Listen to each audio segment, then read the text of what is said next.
Hello class ninth, welcome to Enlighten Academy. Class ninth आज हम start करने वाले हैं आपके पॉलिटिकल साइंस का chapter number 1, what is democracy and why is democracy. ये चैप्टर है आज पोल साइंस का पहला चैप्टर है।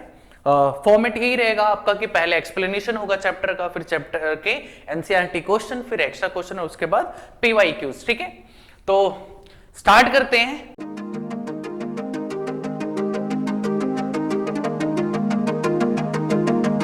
ध्यान से देखना ये पूरा लेक्चर। इसमें आते सबसे पहले क्या कि डेफिनेशन ऑफ डेमोक्रेसी। तो डेमोक्रेसी बेसिकली एक फॉर्म ऑफ गवर्नमेंट होती है जिसमें जो रूरल है वो इलेक्टेड बाय दी पीपल होता है। ठीक है, मतलब एक फॉर्म ऑफ गवर्नमेंट है जो लोगों द्वारा चुनी जाती है। ठीक है, so the differences between democratic and non democratic governments is that the power of electing their represented is in people's hand. मतलब जितनी भी रूलर्स होते, मतलब एक डेमोक्रेटिक और नॉन डेमोक्रेटिक कंट्री के बीच में डिफरेंस यही है कि डेमोक्रेटिक कंट्री में जो रूलर होता है, जो लीडर होता है, वो लोगों द्वारा ही इलेक्ट किया जाता है। तो समझा है आपका डेमोक्रेसी की डेफिनेशन। आगे देखते हैं examples of non democratic country, जिसमें आपका पहला आता है आपका म्यांमार, जो कि हमारे एक नेबरिंग कंट्री है। ठीक है, वहां पर मिलिट्री का कंट्रोल है पूरे में, और जो इससे पहले जो डेमोक्रेटिक पार्टी थी जिसकी इंपॉर्टेंट लीडर है आपकी आंग सान सू की, उसको जेल में डाल दिया गया। जेल में नहीं, मतलब हाउस अरेस्ट में डाल दिया गया। ठीक है, और पूरी गवर्नमेंट पे किसने कब्जा कर लिया है? आर्मी ने। और अभी तक वहां पे रूल किसका चल रहा है? आर्मी का ही चल रहा है। तो आपको पता है कि जब आर्मी का रूल होगा तो कोई इलेक्शन नहीं होगा, कोई सिटीजन्स के राइट्स वगैरह नहीं होंगे, तो सारे छीन लिए जाते हैं। तो ये एक एग्जांपल रहा म्यांमार। अगला है आपका सऊदी अरेबिया। अब सऊदी अरेबिया में देखो कि वहां पर जो भी रूलर होता है वो बेसिकली किंग की फैमिली से आता है। किंग, फिर उसका बेटा, फिर उसका बेटा। यहाँ पे इलेक्शन का कोई सीन ही नहीं होता। मतलब इस बेसिस पे सिर्फ इलेक्ट हो जाता है वो बंदा, मतलब राजा बनता है, रूलर बनता है कि वो क्या कहते हैं, किंग की फैमिली से है। ठीक है, उसके बाद वहां पे कोई रूल्स नहीं है, जैसे कि 2014 से पहले वहां पर वुमेन्स को क्या कहते हैं, ड्राइविंग का भी मतलब राइट नहीं था। उसके बाद तो खैर इन्होंने दिया है। तो बेसिकली यहाँ पे कि राजा भी, मतलब वहां पे अभी मोनार्कियल सिस्टम ही चल रहा है। ठीक है, आगे चलते हैं। आगे आता है आपका फीचर्स ऑफ डेमोक्रेसी, जो कि आपका इंपॉर्टेंट क्वेश्चन भी बनता है एग्जाम में। तो देखते हैं क्या है।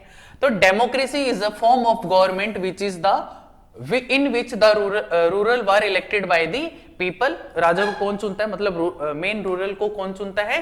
पीपल्स। ठीक है, उस कंट्री के। In a democracy the final decision making power must rest with those elected by the people. मतलब देश के लिए, देश की जनता के लिए जो भी फाइनल डिसीजन लेता है वो एक ऐसी बॉडी या फिर ऐसे लीडर लेते हैं जिनको इलेक्ट कौन करके भेजता है? उस कंट्री के सिटीजन्स। ठीक है, Democracy must be based on a free and fair election where those currently in power have a fair chances of losing। मतलब डेमोक्रेसी में भी जो इलेक्शन होता है वो बिल्कुल फ्री एंड फेयर होते हैं, और ये इतना फ्री एंड फेयर होता है कि जो रूलिंग पार्टी है उसको भी हारने का डर होता है। इसका मतलब जो रूलिंग पार्टी है उसके पास बहुत ज्यादा पावर होती है, लेकिन फिर भी उसे हारने का डर होता है। ठीक है, in a democracy each adult citizen must have one vote and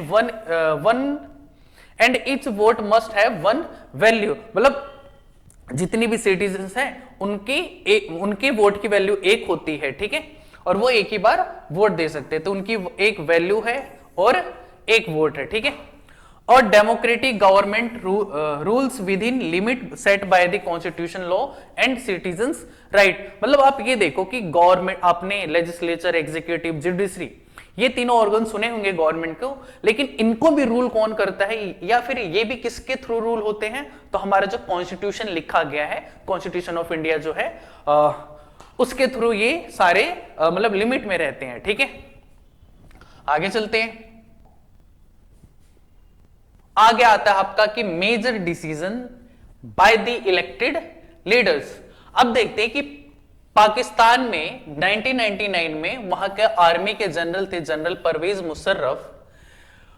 उन्होंने टेक ओवर कर लिया था, मतलब वो आर्मी के जनरल थे, बट वहां की जो डेमोक्रेटिक पार्टी थी उसको उन्होंने हटा दिया था और उस पे उन्होंने खुद कब्जा कर दिया था और अपनी पोस्ट एक बना दी थी जिसका नाम था chief executive.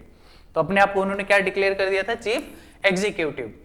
In the year 2002, he charged his designation to president and declare himself as an additional 5 year। उसके बाद उन्होंने चेंजेस किए और खुद को क्या डिक्लेयर कर दिया? प्रेसिडेंट, और 5 साल के लिए अपने आप को अपॉइंट कर लिया। फिर मेरे ख्याल से उसके बाद इन्होंने वोटिंग भी कराई थी कि क्या मैं प्रेसिडेंट बनने लायक हूं, तो उसमें 90 मतलब वोटिंग में जो रिजल्ट आया था उसमें 97% लोगों ने कहा था कि हाँ आप प्रेसिडेंट बनने लायक हैं। तो बेसिकली ये जो पूरा वोटिंग हुई थी वो बिल्कुल क्या कहते हैं उसे, करप्टेड थी, मतलब इन्हीं के लोगों ने बेसिकली वोट किया था। ठीक है। In the year August 2002 he passed the legal framework order which state that the president can dismiss the national and provincial assembly। उसके बाद इन्होंने लीगल फ्रेमवर्क ऑर्डर पास किया जिसमें ये राइट्स था प्रेसिडेंट को यानी परवेज मुशर्रफ को कि वो जब चाहे तब जो वहां की प्रोविंशियल गवर्नमेंट है, लोकल जो गवर्नमेंट होती है आपकी, तो उसको वो हटा सकती है। ठीक है, उसको कैंसिल कर सकती है, dismiss. After elections elected candidate vested some power, the final power rested with military officer and general Musharraf। it shows that it is not a democratic country। मतलब वही है कि जो छोटे मोटे लीडर हैं उनका कुछ माना नहीं जाएगा, वो चाहे कितना भी डिसीजन ले ले, कुछ भी बोल ले। फाइनल पावर किसके पास रहेगी? मिलिट्री के जनरल के पास या फिर मिलिट्री में जो बड़े बड़े लीडर्स है। ठीक है, आगे in the USSR in communist Poland and the US in contemporary Iraq. Basically ये बोला जा रहा है कि पोलैंड में जो कंट्रोल था वो यूएसएसआर का हो गया था एक टाइम पे, और इराक पे किसका कंट्रोल हो गया था? यूएस का। तो सोचो एक कंट्री है जिस पे कंट्रोल कौन कर रहा है? कोई बाहर की पावर, आउटर पावर को कंट्रोल कर रहा है। तो हम कह सकते हैं कि क्या वो कंट्री डेमोक्रेटिक है? तो बिल्कुल नहीं कह सकते। ठीक है, तो where is in democracy the final power lies with those which are elected by the people. But यहां पे किसका हो रहा है? तो पोलैंड में यूएसएसआर का और इराक में यूएस का। समझ आई ये चीज? आगे चलते हैं।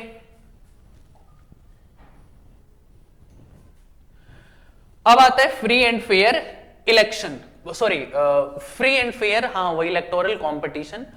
In China to elect member for the country's parliament which is called National People's Congress, elections are held every 5 year। मतलब चाइना में भी एक ही पार्टी है, communist party of India, basically वहां पे कहा जाता है उसके पार्लियामेंट को नेशनल पीपल्स कांग्रेस। वहां पर भी हर 5 साल में इलेक्शन होते हैं, लेकिन इलेक्शन में पार्टिसिपेट करने वाले जो मेंबर हैं वो चाइनीज कम्युनिस्ट पार्टी के होने चाहिए या फिर जो उनके 8 और एलाइज पार्टी है उनके मेंबर होने चाहिए। ये नेसेसरी कंडीशन है। आगे, the communist party use to form the government. ठीक है, तो मेनली कौन सी पार्टी है? कम्युनिस्ट पार्टी होती है जो गवर्नमेंट को फॉर्म करती है सिंस इंडिपेंडेंस 1930। अब ये बात समझ आई आपको ये चाइना की, कि चाइना में इलेक्शन तो होते हैं हर 5 साल पे, लेकिन इलेक्शन में मेंबर कौन से, कैंडिडेट कौन से खड़े हो रहे हैं? तो एक ही पार्टी के, यानी कम्युनिस्ट पार्टी के होने चाहिए या फिर उनके एलाइज पार्टी के होने चाहिए। वही आपको ऑप्शन मिलेगा, 2-4 जो भी होंगे सेम पार्टी के और उन्हीं को इलेक्शन देना। तो घूम फिर के बात यही है कि नहीं कि पार्टी तो एक ही जीतेगी, आइडियोलॉजी तो उसकी वही रहेगी। समझ आया? अब करते हैं हम बात किसकी? मैक्सिको की। तो 1930 से मैक्सिकन प्रेसिडेंट का इलेक्शन जो होता था उसमें एक ही पार्टी जीतती आई है, पीआरआई। मतलब मैक्सिको में हर 6 साल पे इलेक्शन होते हैं, और 1930 से 2000 तक के बीच में सिर्फ एक ही पार्टी जीती है, कौन सी? पीआरआई। इसकी फुल फॉर्म है इंस्टीट्यूशनल रेवोल्यूशनरी पार्टी। ठीक है, ये रिवर्स चलता है थोड़ी, पीआरआई। ठीक है, सोचो ये कैसे पॉसिबल है कि 1930 से लगभग 70 साल 2000 तक के बीच में सिर्फ एक ही पार्टी रूल कर रही है। होता क्या था कि वो पार्टी के पास बहुत ज्यादा पैसा था और वो ऑलमोस्ट सारा का सारा पैसा किस में लगा देते थे? इलेक्शन के कैंपेनिंग में, और जितनी भी तिगड़म थे वो सारे लगाते कि किसी भी मतलब तरीके से हमें इलेक्शन को जीतना ही है, चाहे कितना भी पैसा लग जाए, कितने भी राइट्स की ऐसी तैसी हो जाए, बट करना है। ठीक है, आगे देखते हैं।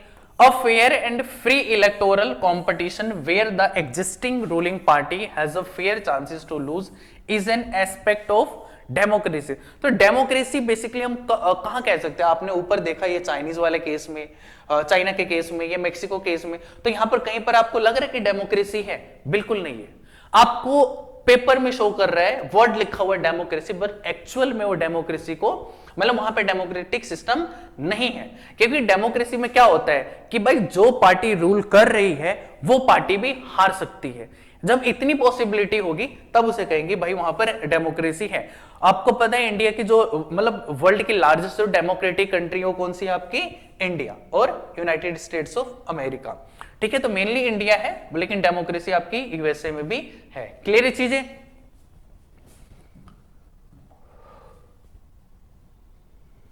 अब आता है one person one vote and one value.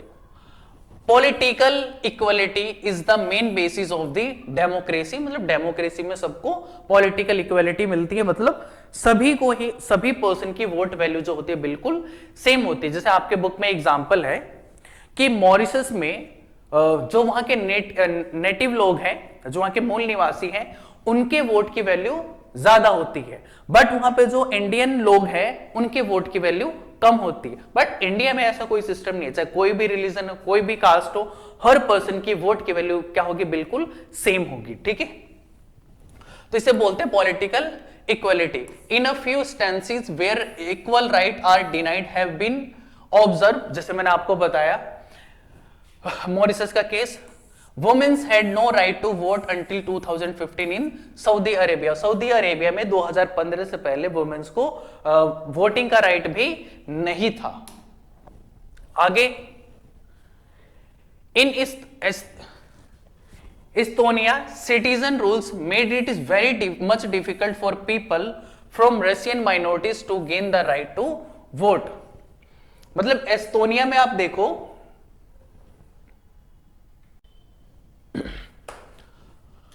हाँ, तो आगे देखते हैं। एस्टोनिया में, जो एस्टोनिया कंट्री है, वहां पे जो रशियन लोग हैं वो माइनॉरिटीज में है, तो उनके वोट की वैल्यू बहुत कम होती है। ठीक है, अगली कंट्री है फिजी। सॉरी, मैं आपको इससे पहले एग्जांपल बताया था, उसमें मॉरिशस बता रहा था। बेसिकली वो कंट्री कौन सी थी आपकी?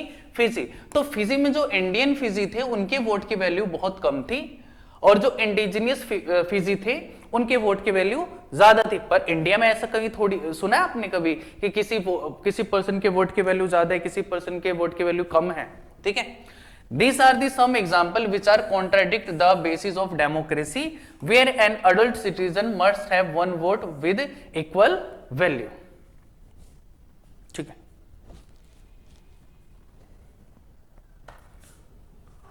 अब आता है अपना नेक्स्ट टॉपिक। टॉपिक क्या है आपका? कि rule of law and respect for rights. देखते इसमें क्या है। अब एक कंट्री है जिम्बाब्वे, जिसको 1980 में इंडिपेंडेंट मिली थी, और इंडिपेंडेंट दिलवाने में जो इंपॉर्टेंट पार्टी, जिसका इंपॉर्टेंट रोल था, उस पार्टी का नाम था ज़ैनू पीएफ, या फिर हाँ वही जानू पीएफ, नहीं ज़ैनू पीएफ। ठीक है,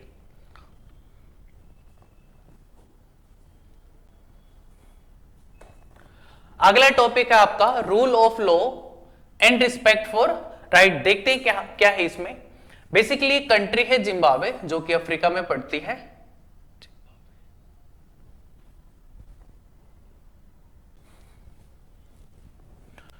नेक्स्ट टॉपिक है अपना rule of law and respect for rights. देखते हैं इसमें क्या है। एक कंट्री है जो कि आपके साउथ अफ्रीका में पड़ती है, मतलब अफ्रीका में साउथ वाले पोर्शन में पड़ती है, जिम्बाब्वे। वो उस कंट्री को 1980 में क्या मिला था? आजादी मिली थी, फ्रीडम मिली थी। और जिस पार्टी का मेन रोल रहा था फ्रीडम दिलवाने में, वो थी जानू पीएफ। मतलब वो वाली जानू नहीं जो आप समझ रहे हो, ज़ैनू बेसिकली इसको पढ़ेंगे, ZANU PF, which led for the freedom struggle ruled the country. मतलब इसी का रोल था मेनली। आगे इसका एक प्रेसिडेंट था जिसका नाम था रॉबर्ट मुगाबे, जो आपको सर यहां पे दिख रहे हैं, रॉबर्ट मुगाबे यही है। Used malpractices in election so that ZANU PF always won. 1980 के बाद जब इंडिपेंडेंट मिला जिम्बाब्वे को, उसके बाद से अभी तक प्रेसिडेंट कौन रहे थे? आपके रॉबर्ट मुगाबे। और कहा जाता है ये कि इलेक्शन जीतने के लिए बहुत ज्यादा ये माल प्रैक्टिसेस यूज करते थे, मतलब जितने भी तिगड़म है वो सारे अपना लेते थे, कैसे भी नहीं इलेक्शन जीतना था। आगे, only the verdicts of the ruling party were represented by the television and radio since a law existed that restricted the right to criticize the president। अब देखो कि यहाँ पे जो भी रेडियो के चैनल थे, जो भी आपके टीवी चैनल्स थे, उस पे सिर्फ वो बातें दिखाई जाती थी जो मतलब प्रेसिडेंट की तारीफ करते थे या प्रेसिडेंट की अच्छी पॉलिसीज को दिखाते थे। इनके पास ये राइट्स था ही नहीं कि कभी ये गवर्नमेंट को या फिर प्रेसिडेंट को क्रिटिसाइज कर पाए। तो एक ऐसा लॉ यहाँ पे बना हुआ था जो रिस्ट्रिक्ट करता था कि आप भाई प्रेसिडेंट को कुछ भी बोल नहीं सकते, प्रेसिडेंट के अगेंस्ट कुछ भी नहीं बोल सकते आप, ठीक है। आगे, harassment was done to the independent journalist who take against the government. जो भी जर्नलिस्ट गवर्नमेंट के खिलाफ जिन्होंने कुछ बोला, ठीक है, क्रिटिसाइज किया, उनको हैरास किया गया। आगे, हेंस इन डेमोक्रेटिक गवर्नमेंट। अब आपको इससे तो पता चल गया कि यहां पे किसी भी तरीके से डेमोक्रेसी तो है नहीं। तो मेजर डिसीजन बेसिकली क्यों? क्योंकि major decision were taken by the rulers elected by the peoples. ये होता है डेमोक्रेसी में कि भाई जो फाइनल डिसीजन मेकिंग पावर होती है वो उन पर्संस के पास होती है जिनको गवर्नमेंट इलेक्ट करके भेजती है। पर ये जो साहब जी थे, इन्होंने करप्शन कर करके जो है वो गद्दी पे टिके रहे थे। Fair chances of people in changing rules. यहां पर अब ये तो इनको तो कोई चेंज नहीं कर पाया, बट डेमोक्रेसी में एक्चुअली में ऐसा होता है कि जो रूरल है उसको हारने का भी पूरे चांसेस होते हैं, ठीक है। तो अगर यहां पर मतलब कहीं पर हारने के पूरे चांसेस हैं रूलिंग पार्टी को भी, तो हम कह सकते हैं वहां पे डेमोक्रेसी है। Equal opportunities to all the citizens in choosing their representative. सबके वोट की वैल्यू सेम हो, ठीक है, ताकि वो अपने रिप्रेजेंटेटिव को इलेक्ट कर पाए। आगे, governments power is limited by the basic rules of the constitution. ये आपने पहले भी पढ़ा कि जो भी गवर्नमेंट होती है जिसको हम इलेक्ट करके भेजते हैं उसको भी लिमिट कौन करता है, उसके ऊपर लिमिट कौन लगाता है? तो हमारा कॉन्स्टिट्यूशन, ठीक है। आगे चलते हैं।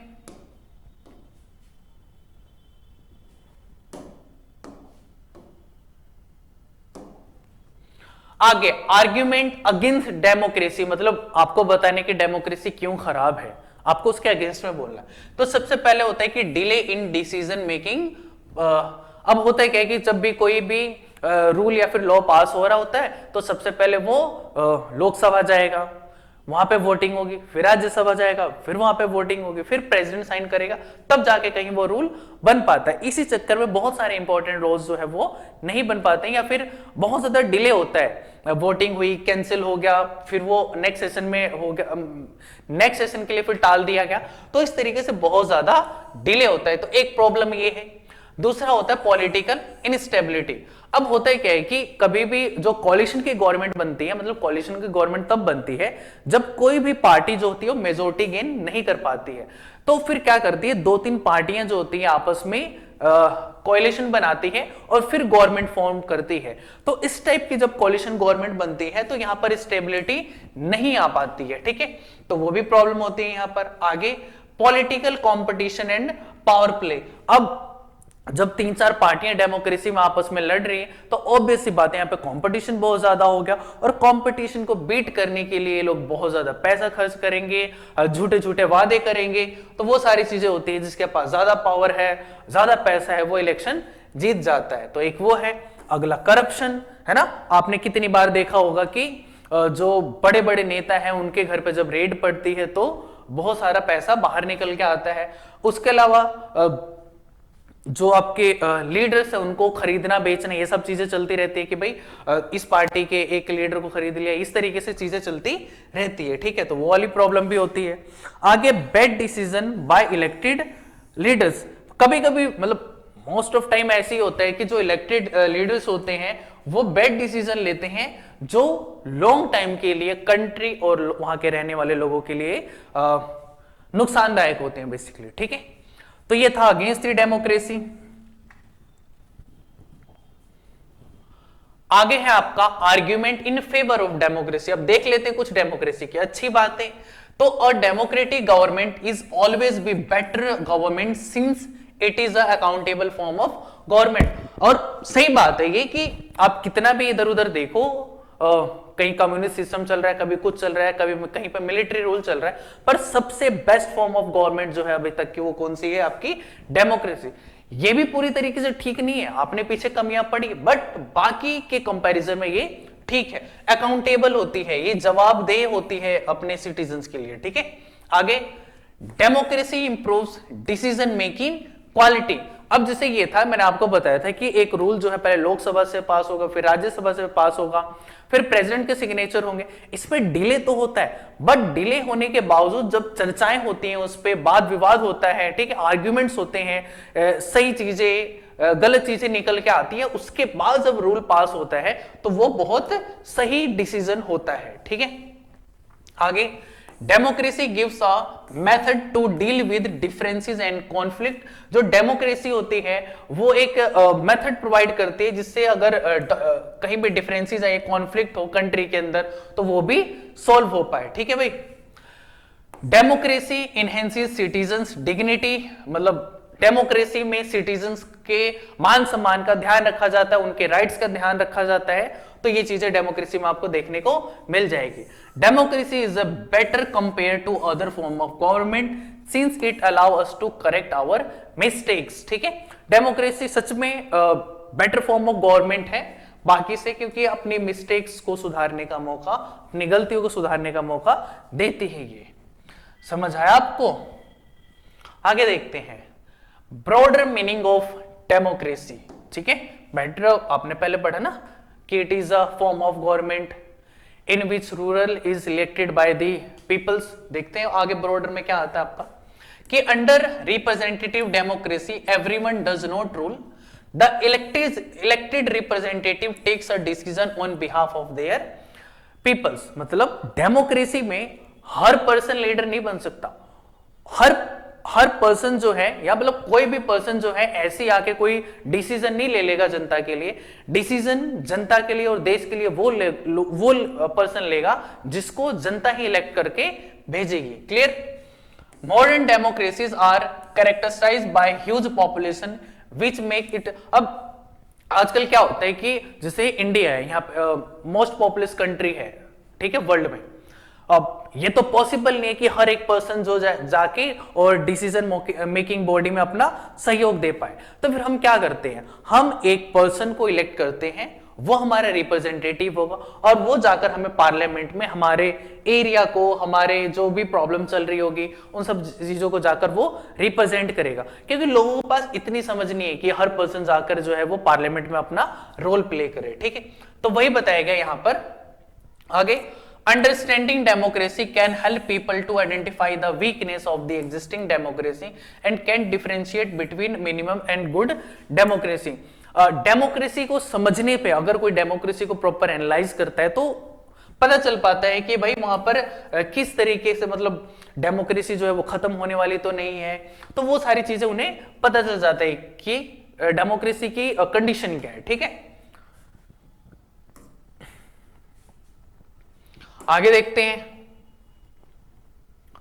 आगे आता है आपका democracy in India. India is seen as the largest democracy around the world. World की लार्जेस्ट डेमोक्रेसी कौन है? India. Since independence citizens have been given the rights to vote and have equal rights in voting without considering their caste, religion, gender और color। आजादी के बाद ही हमने हर एक person को वोटिंग राइट्स दे दिए थे, चाहे मैन हो चाहे वुमेन हो, हर एक किसी को। ठीक है, हमने उसकी कास्ट नहीं देखा, उसका रिलीजन, जेंडर, कोई कलर, कोई डिस्क्रिमिनेशन नहीं, हर पर्सन को हमने वोटिंग राइट्स दी और सेम वैल्यू दी उन सबको। Democratic principles by which the Indian government functions are sovereign, socialist, secular, democratic and republic. इन सब चीजों को, इन सब प्रिंसिपल को ध्यान में रखकर जो हमारी गवर्नमेंट है वो सारी चीजें मतलब रूल रेगुलेशन वगैरह फॉर्म करती है या फिर इसके हिसाब से चलती है। Elections are held by every 5 year. ठीक है, तो इलेक्शन हमारे यहाँ पे हर 5 साल में होते हैं। Government officials work under the election commission during election days. ठीक है, आपको पता है कि हमारी कंट्री में जब भी इलेक्शन होता है उसको हेल्ड कौन करवाता है, तो इलेक्शन कमीशन ऑफ इंडिया। ठीक है, चाहे वो लोकसभा के हो, ठीक है, या फिर प्रेसिडेंट के इलेक्शन हो, वाइस प्रेसिडेंट के हो, तो सारे इलेक्शन कौन कंडक्ट कराता है, आपका इलेक्शन कमीशन ऑफ इंडिया। और जितने भी गवर्नमेंट ऑफिशियल है वो सारे इलेक्शन के टाइम पे इलेक्शन कमीशन के अंडर में काम करते हैं। ठीक है भाई, आगे है why democracy, what are the merits of democracy. तो डेमोक्रेसी पता है क्यों है, क्योंकि बेटर फॉर्म ऑफ गवर्नमेंट है ये, बाकी सबसे ये ज्यादा बेहतर है ये। In a democracy the dignity of the citizens is maintain, जो मान सम्मान है लोगों का वो मेंटेन रखा जाता है। It improve the quality of the decision making, यहाँ पर जो डिसीजन लिए जाते हैं वो पहले लोकसभा, फिर राज्यसभा, फिर प्रेसिडेंट, तो इस तरीके से वो बेटर डिसीजन निकल के आ पाता है। Provide a path for resolving conflict, अगर कॉन्फ्लिक्ट हो जाता है दो पार्टीज के बीच में या फिर दो स्टेट के बीच में, तो प्रॉपर यहाँ पे व्यवस्था की गई है कि हर एक जो, या फिर लेवल ऑफ गवर्नमेंट जैसे सेंट्रल गवर्नमेंट, स्टेट गवर्नमेंट, तो इनके बीच में कभी टकराव हो जाता है तो फिर उनको भी सॉल्व करने का यहाँ पर मेथड है।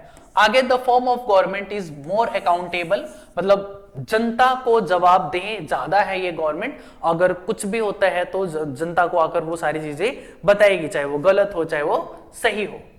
The government evidence by the constitution and it is answerable to the citizens, मतलब जो गवर्नमेंट है वो बेसिकली कंट्रोल्ड होगी किसके थ्रू, आपके कॉन्स्टिट्यूशन के थ्रू, और वो आंसरेबल होगी, मतलब अगर हम जो भी क्वेश्चन पूछे वो बताना पड़ेगा गवर्नमेंट को, ठीक है, किसको बताएगी वो, सिटीजंस को बताएगी। ठीक है भाई, आगे आता है what are the demerits of democracy. ये तो हमने पढ़ा था कि a democratic government might to be stable, might not be stable as the leader keep on changing, क्योंकि आपको पता है इलेक्शन हेल्ड होते रहते हैं और हर इलेक्शन के बाद जो है वो पार्टी चेंज होती रहती है, लीडर्स चेंज होते हैं, तो फिर वो क्या कर देते हैं, अगर जैसे पहले बीजेपी आई फिर कांग्रेस आई, तो फिर वो क्या करेंगे, जो बीजेपी ने जो पॉलिसीज बनाई थी उसको जो कांग्रेस है वो आके चेंज कर देगी, या फिर जो उन्होंने प्रोजेक्ट स्टार्ट किए थे वो कांग्रेस आकर डिले कर देगी, कैंसिल कर देगी, तो ये वाली प्रॉब्लम भी बहुत ज्यादा होती है।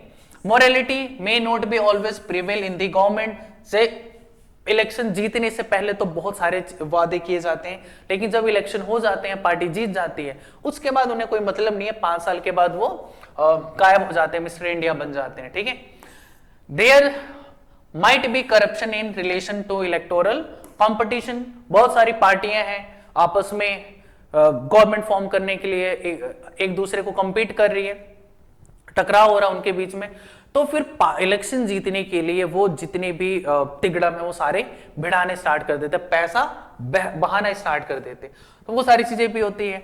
Ordinary people would not be choose the best leader, they might not have a proper idea about government. अब ऑर्डिनरी पीपल होता है, आम जो जनता होती है, उसे बहुत कुछ नहीं पता होता है कि अंदर चल क्या रहा है, गवर्नमेंट किस तरीके से रन कर रही है, क्या सिस्टम होता है, तो इस वजह से वो जब वोट डालने भी जाते हैं तब भी वो सही लीडर को नहीं चूज कर पाते, क्योंकि पता ही नहीं होता। ठीक है, पता होता है फिर तो उन्हें पार्टीज मैनिपुलेट कर देती हैं। तो ये था आपका पूरा चैप्टर। अगर कोई आपको डाउट है तो आप कमेंट बॉक्स में आप जो है वो मैसेज छोड़ देना, मैं आपको उसका रिप्लाई कर दूंगा। ठीक है, तो थैंक यू सो मच पूरा वीडियो लेक्चर देखने के लिए।